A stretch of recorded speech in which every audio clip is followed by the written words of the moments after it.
আমি আজকে বানাবো সাবুদানার বরফি।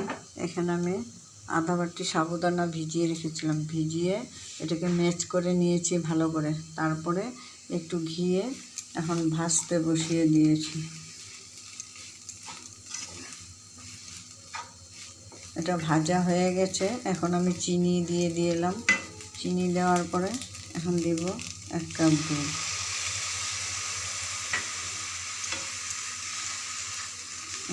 দুধ দিয়ে একটু এলাচি গুঁড়ো।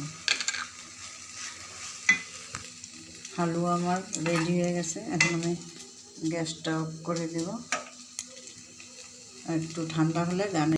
হ্যালো বন্ধুরা, হয়ে গেছে আমার সাবুদানার বরফি। এখন এটাকে আমি পিস করে নেব।